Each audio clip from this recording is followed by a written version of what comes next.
चलिए देखते हैं। तो 15वां प्रश्न ये किस टाइप के आए हुए प्रश्न है कि एक 24 मीटर ऊंचे खंभे पर यातायात नियंत्रण के लिए सीसीटीवी कैमरा लगाया गया है ताकि ये खंभे के शीर्ष से 25 मीटर दूर दृष्टि रेखा के आगे भी यातायात देख सके। खंभे के चारों ओर अदर्शनीय वर्त का क्षेत्रफल ज्ञात कीजिए। यानी आपको एक 24 मीटर ऊंचा खंभा दे रखा है और आपको दृष्टि रेखा दे रखी है 25 मीटर। आपको खंभे के चारों तरफ जो बनने वाला अदर्शनीय वर्त है उसका क्षेत्रफल पूछा है। तो अदर्शनीय वर्त जो बन रहा है उसकी पहले आपको क्या करना पड़ेगा, त्रिज्या निकालना पड़ेगा, क्योंकि हमेशा ध्यान रखना है वर्त का क्षेत्रफल निकालना, यानी आपके पास त्रिज्या तो होनी चाहिए। तो सबसे पहले इसका चित्र बनाते हैं और इससे समझ में आएगा आपको कि क्या हो रहा है। यहाँ पे देखिए कि प्रश्नानुसार चित्र,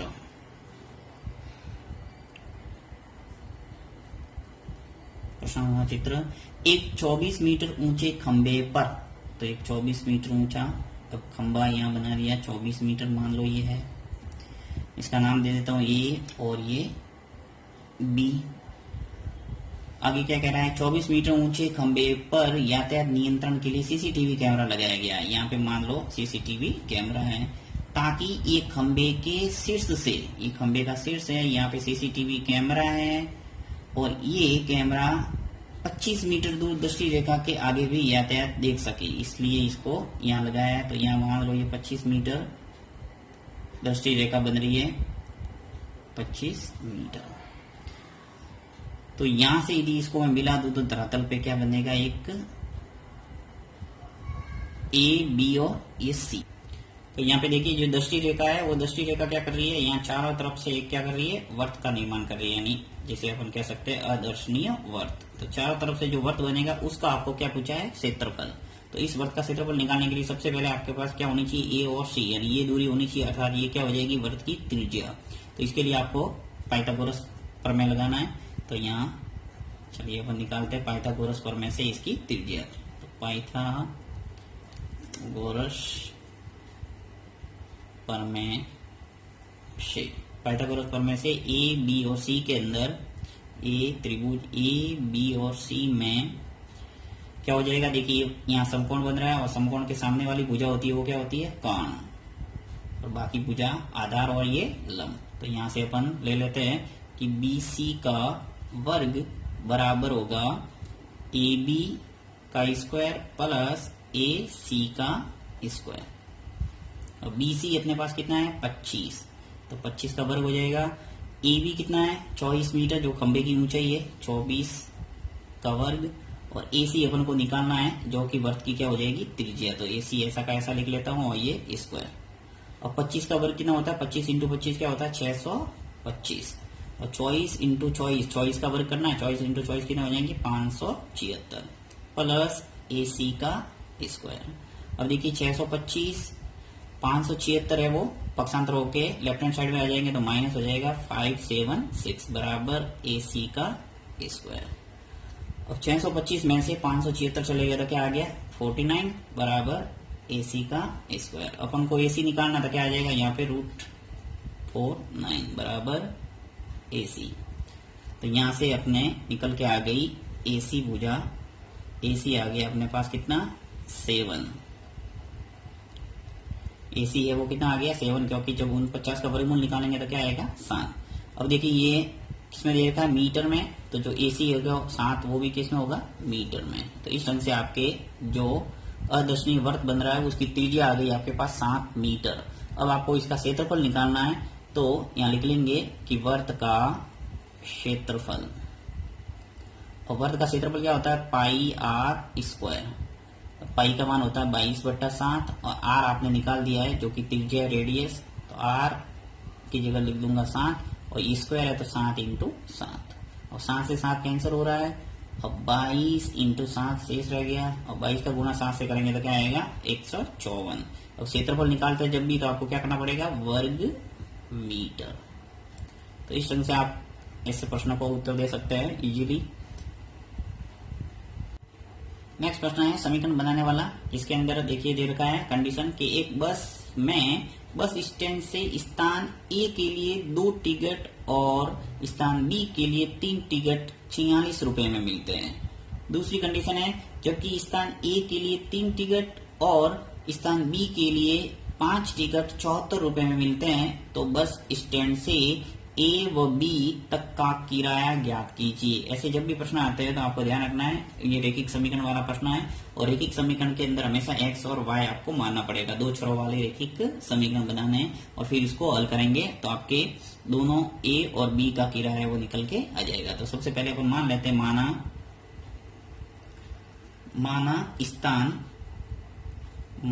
स्थान ए तक किराया हो कितना है, एक्स रुपए मान लेते हैं। माना स्थान ए तक किराया वो कितना, एक्स रुपए, और स्थान बी तक किराया कितना है, वाई रुपए। अब अपने स्थान ए और बी का किराया अपने मान लिया एक्स और वाई। अब ये क्या कह रहा है, देखिए कि एक बस में बस स्टैंड से स्थान ए के लिए 2 टिकट और स्थान बी के लिए 3 टिकट का 46 रुपए मिलते हैं, यानी कि टोटल जो किराया 2 टिकट और 3 टिकट का किराया मिलके कितना हो रहा है, 46 रुपए। तो प्रथम शर्त से अपन पहला समीकरण बनाते हैं। प्रथम शर्त से स्थान ए के लिए 2 टिकट है और स्थान के लिए 1 टिकट का किराया कितना, एक्स रुपए, और स्थान बी तक का 1 टिकट का किराया कितना है, वाई रुपए। तो 1 टिकट का एक्स है तो 2 टिकट का कितना हो गया, 2x। तो यहाँ लिख लेंगे 2x, फिर प्लस बी तक का किराया 1 टिकट का कितना है, वाई रुपए। तो यहाँ पे बात हो रही है स्थान बी के लिए कितने टिकट की, 3 टिकट की। तो 3 टिकट का मूल्य कितना हो गया, 3y। तो यहाँ लिख लेंगे 3y, अब बराबर लिख लेंगे 46, यानी 2 टिकट ए तक और 3 टिकट बी तक, टोटल मिलके इन टिकट का मूल्य कितना है, 46 रुपए। इसी प्रकार द्वितीय शर्त से, अब द्वितीय शर्त क्या कह रही है कि जबकि स्थान ए के लिए 3 टिकट और स्थान बी के लिए 5 टिकट 74 रुपए में मिलते हैं, तो यहाँ पे वापस 1 टिकट का एक्स है, तो स्थान ई के लिए 3 टिकट है तो क्या आ जाएगा, 3x, फिर प्लस बी के लिए 1 टिकट का मूल्य वाई रुपए है, तो 5 टिकट का कितना हो गया, 5y। ये दोनों मिलके कितने मिलते हैं, 74। अब समीकरण नंबर 1 नाम देना है इसका और समीकरण नंबर 2। अब देखिए जब भी 2 चरों वाला रेखिक समीकरण आता है तो उसको आप हल कर सकते हैं, विलोपन विधि, प्रतिस्थापन विधि, वज्रगुण विधि, कई विधियां मैंने पढ़ाई हुई है। अब देखिए यहाँ पे सबसे सरल है वो कौन सी विधि है, विलोपन विधि। तो विलोपन विधि के अंदर आपको क्या करना है कि गुणांकों को क्या करता है, समान, और गुणांकों को समान करने के लिए यहाँ पे क्या करना पड़ेगा कि समीकरण 1 को कर देते हैं अपन 3 से गुणा और समीकरण 2 को कर देते हैं 2 से गुणा, जिससे क्या आ जाएगा, x का गुणांक है वो क्या हो जाएगा, समान, और फिर इसमें से घटा देंगे तो x कट जाएगा, y का मान आ जाएगा, और y का मान वापस रख देंगे तो x का मान आ जाएगा। तो इस ढंग से आपको ये करना पड़ेगा। तो यहाँ लिख लेता हूं मैं कि समीकरण 1 को 3 से तथा समीकरण 2 को 2 से गुणा करने पर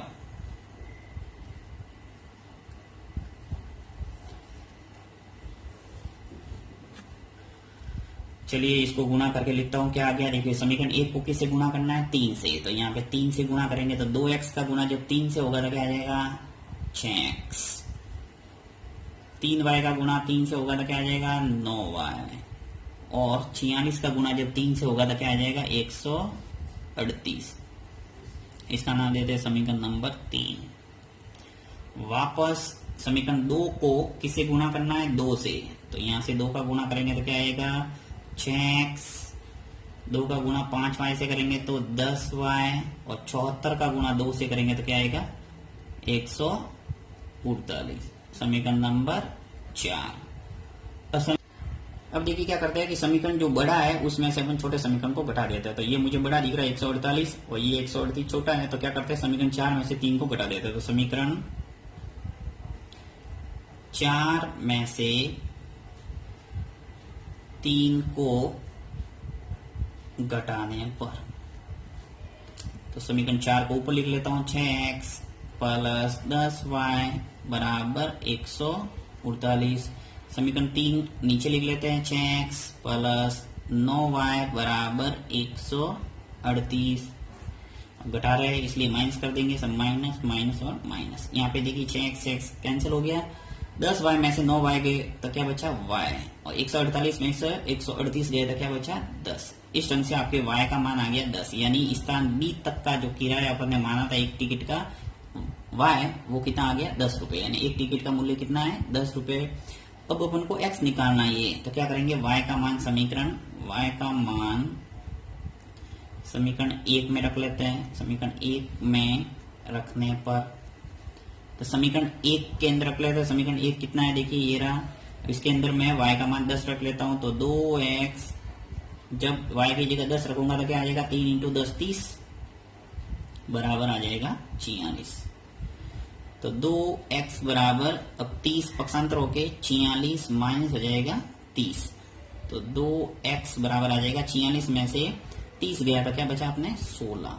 तो इस ढंग से आपके x की वैल्यू आ जाएगी आपके पास 16/2, यानी x बराबर आ जाएगा 8। तो इस ढंग से इजीली इसका आंसर निकल जाएगा x और y का मान, जो कि आपके A तक का किराया और B तक का किराया होगा।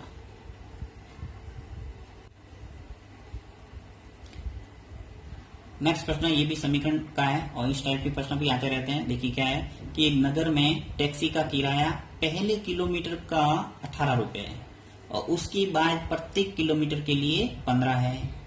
तो यदि तय की गई दूरी x किलोमीटर है तथा किराया टोटल y रुपए है, तो इसका समीकरण बनाओ। दिख रहा बहुत सरल है, परंतु इसका समीकरण है वो आपसे गलत हो सकता है। देखिए सावधानी रखना पड़ेगा आपको किस ढंग से, कि यहाँ पे जो कुल किराया है वो कितना दे रखा है, लिख लो एक बार। कुल किराया कितना दे रखा है, देखिए कुल किराया आपको दे रखा है y रुपए, ये y रुपए लिख लिया। चली गई दूरी कितनी है, टोटल तय की गई दूरी,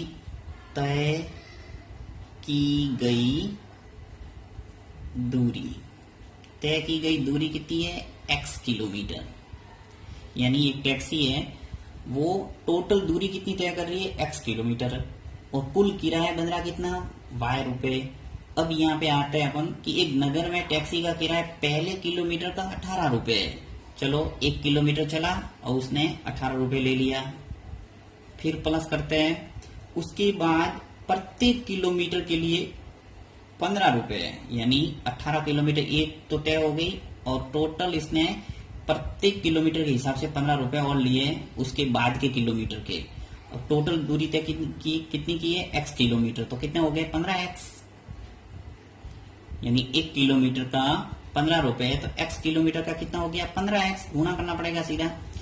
अब आपने 1 किलोमीटर के पहले से 18 रुपए ले लिए, तो आपने 15x में से 1 किलोमीटर तो तय कर दी। इसका मतलब आपको 15 है वो लेस करना पड़ेगा। यानी 1 किलोमीटर का हिसाब है 15 रुपए प्रति किलोमीटर का, वो आपने 15 न लेके कितने ले लिए, 18 ले लिए, तो 15 कम कर दो। अर्थात ये जो टोटल किराया है वो किसके बराबर होना चाहिए, y के, लिख देंगे बराबर y। तो इस ढंग से ये समीकरण बनाना पड़ेगा आपको। तो y बराबर आ गया 18 में से माइनस कर दो 15, देखिए 18 अच्छा रहे और 15 भी अच्छा रहे तो घट जाएगा। 18 में से 15 गया, क्या बचा 3, फिर प्लस, और ये आ जाएगा 15x। तो समीकरण ऐसा भी रख सकते हैं और चाहो तो 0 के बराबर लाके समीकरण भी बना सकते हैं। तो यहाँ पे अपन y को पक्षांतर करके भी लिख सकते हैं, तो ऐसा भी कर सकते हैं। देखिए 0 हो गया और ये 15x लिख लेते हैं, उसके बाद में y वाला लिख लेते हैं -y, और उसके बाद में अचर लिख लेता हूँ +3। तो ये भी सही है और ये भी सही है।